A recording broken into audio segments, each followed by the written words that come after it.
En los tiempos antiguos de Israel, cuando los jueces gobernaban la tierra, vivía un hombre llamado Jefté. Su historia, llena de giros inesperados y decisiones controversiales, es una de las más impactantes y menos conocidas de la Biblia. Nacido en Galaad, una región montañosa al este del río Jordán, Jefté enfrentó desde su nacimiento un destino marcado por la adversidad y el rechazo. Hijo de una prostituta y de un hombre llamado Galaad, Jefté creció en un hogar dividido. Su padre, a pesar de reconocerlo, mantenía una familia legítima con su esposa oficial. Los medios hermanos de Jefté, hijos de esta unión reconocida, miraban con desprecio al hijo de la prostituta, considerándolo una mancha en el honor familiar y una amenaza para su herencia. Desde pequeño, Jefté aprendió a defenderse. Los insultos y las burlas de sus hermanos y de otros niños de la comunidad forjaron en él un carácter fuerte y resiliente. A medida que crecía, desarrollaba habilidades de combate y estrategia, convirtiéndose en un joven fuerte y hábil con la espada. La tensión en el hogar de Galaad aumentaba con cada año que pasaba. Los hermanos de Jefté, temerosos de que pudiera reclamar parte de la herencia, conspiraron para deshacerse de él. Un día, aprovechando la ausencia de su padre, lo confrontaron: «Tú no tendrás herencia en la casa de nuestro padre, porque eres hijo de otra mujer», le dijeron, echándolo de la propiedad familiar. Exiliado y sin hogar, Jefté se dirigió a la tierra de Tab, una región al noreste de Galaad. Allí, en las tierras salvajes más allá de las fronteras de Israel, Jefté encontró a otros hombres marginados por la sociedad, fugitivos, deudores y aquellos que buscaban una vida fuera de las normas establecidas. Con su carisma natural y sus habilidades de liderazgo, Jefté pronto se convirtió en el jefe de este grupo de inadaptados. Formaron una banda de salteadores, realizando incursiones en las tierras vecinas y ofreciendo sus servicios como mercenarios a quien pudiera pagarles. A pesar de su estilo de vida cuestionable, Jefté mantenía un fuerte sentido de la justicia y el honor. Mientras Jefté construía su reputación en Tab, su tierra natal de Galaad enfrentaba una crisis. Los amonitas, un pueblo vecino con quien Israel tenía una larga historia de conflictos, comenzaron a presionar las fronteras. Sus incursiones se volvían cada vez más audaces, y pronto quedó claro que planeaban una invasión a gran escala. El miedo se extendió por todo Galaad. Los ancianos y líderes de la región se reunieron para discutir estrategias de defensa, pero ninguno tenía la experiencia militar necesaria para enfrentar la amenaza amonita. Fue entonces cuando alguien mencionó el nombre de Jefté, cuya fama como guerrero había llegado incluso a oídos de aquellos que lo habían rechazado. Después de acalorados debates, los ancianos de Galaad decidieron buscar a Jefté. Enviaron una delegación a la tierra de Tab con la misión de convencerlo de regresar y liderar el ejército de Israel contra los amonitas. La ironía de la situación no escapó a Jefté, quien los recibió con una mezcla de amargura y curiosidad. ¿No son ustedes los que me odiaron y me echaron de la casa de mi padre?, les preguntó Jefté. ¿Por qué vienen ahora a mí cuando están en problemas? Los ancianos, humillados pero desesperados, le ofrecieron no solo el liderazgo militar, sino también el gobierno de Galaad si lograba la victoria contra los amonitas. Jefté, viendo la oportunidad de reivindicarse y obtener el reconocimiento que siempre se le había negado, aceptó la oferta. Sin embargo, antes de asumir el mando, insistió en que su acuerdo fuera ratificado ante el Señor en Mizpa, asegurando así que no podrían retractarse de su promesa una vez pasado el peligro. Con su posición asegurada, Jefté se dedicó a preparar la defensa de Galaad. Primero, intentó la vía diplomática, enviando mensajeros al rey de los amonitas para entender sus reclamos y buscar una solución pacífica. Los amonitas argumentaban que Israel había robado sus tierras cuando salió de Egipto, siglos atrás. Jefté, demostrando un profundo conocimiento de la historia de su pueblo, refutó estos argumentos punto por punto.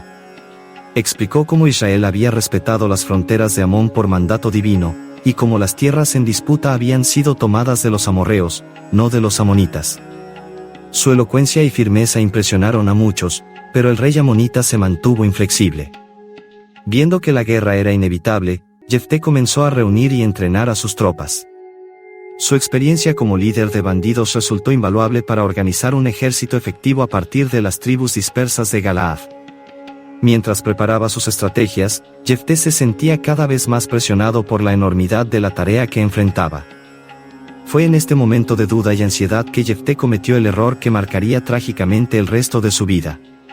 Buscando asegurar el favor divino, hizo un voto solemne al Señor: si entregas a los amonitas en mis manos, lo primero que salga de las puertas de mi casa a recibirme cuando vuelva victorioso de la batalla contra los amonitas será para el Señor, y lo ofreceré en holocausto.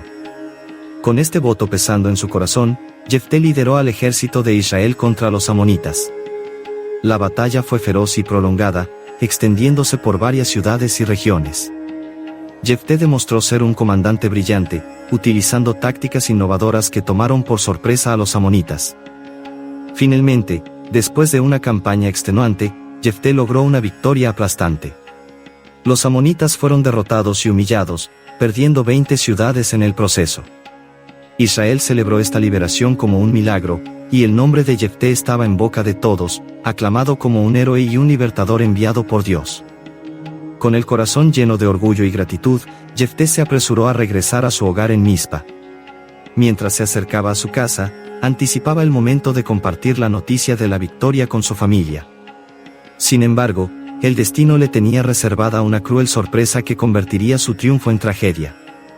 Al aproximarse a su residencia, Jefté vio una figura familiar saliendo a recibirlo. Su corazón se detuvo por un instante al reconocer a su única hija, su amada primogénita, bailando alegremente al son de panderetas en celebración de la victoria de su padre. En ese momento, el mundo de Jefté se derrumbó. El horror de la situación lo golpeó con toda su fuerza. Su hija, la luz de su vida y su única descendiente, sería la víctima de su voto imprudente. Jefté rasgó sus vestiduras y cayó de rodillas, lamentando amargamente la promesa que había hecho en un momento de debilidad y desesperación. Cuando su hija se acercó, radiante de felicidad y orgullo por los logros de su padre, Jefté reunió el valor para contarle sobre el voto que había hecho. Para su sorpresa y dolor, la joven aceptó su destino con una valentía y dignidad asombrosas, demostrando una fe y una fortaleza que conmovieron profundamente a todos los presentes. «Padre mío», dijo ella con voz firme, «has dado tu palabra al Señor. Haz conmigo conforme a lo que prometiste, ya que el Señor te ha concedido vengarte de tus enemigos, los amonitas». Sin embargo, pidió un último deseo: «Concédeme 2 meses para ir por los montes con mis amigas a llorar mi virginidad, pues moriré sin haberme casado».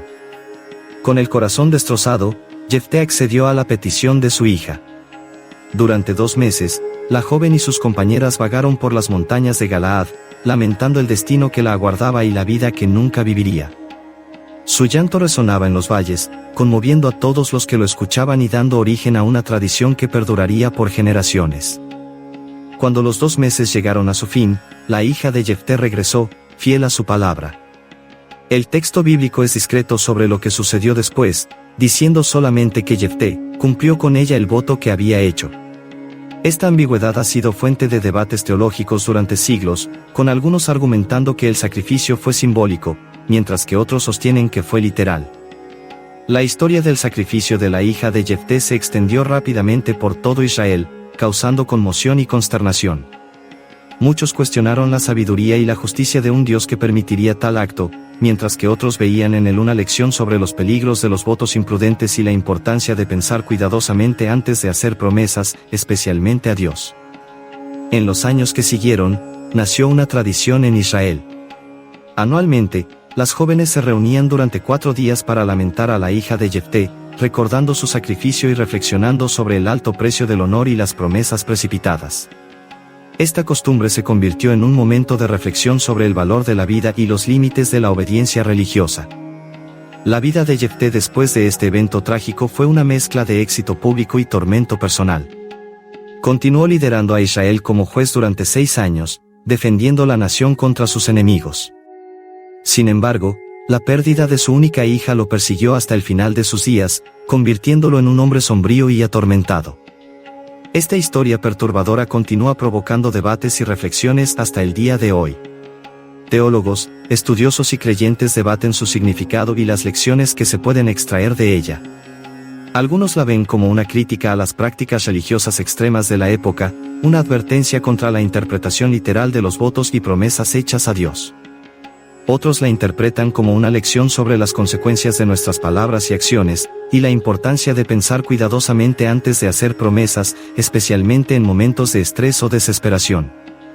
También se ha visto como un comentario sobre el costo personal del liderazgo y las decisiones difíciles que a veces deben tomar aquellos en posiciones de autoridad. El sacrificio de la hija de Jefté permanece como una de las narraciones más controvertidas e inquietantes de la Biblia. Nos desafía a reflexionar sobre el valor de la vida humana, los límites de la fe y la obediencia, y las complejidades morales que pueden surgir cuando nuestras convicciones religiosas entran en conflicto con nuestros instintos humanos más básicos. Esta historia también nos invita a considerar cómo interpretamos y aplicamos los textos sagrados en nuestras vidas modernas. ¿Cómo equilibramos la fidelidad a nuestras creencias con la ética y la moralidad contemporáneas? ¿Qué papel juega el contexto histórico y cultural en nuestra comprensión de estos relatos antiguos? En última instancia, la historia de Jefté y su hija nos recuerda la complejidad de la fe y la experiencia humana. Nos muestra que incluso los héroes bíblicos eran personas imperfectas, capaces de grandes logros pero también de errores trágicos. Nos invita a abordar las Escrituras y nuestra fe con un espíritu de reflexión crítica y compasión, siempre buscando entender más profundamente el mensaje divino y su aplicación en nuestras vidas.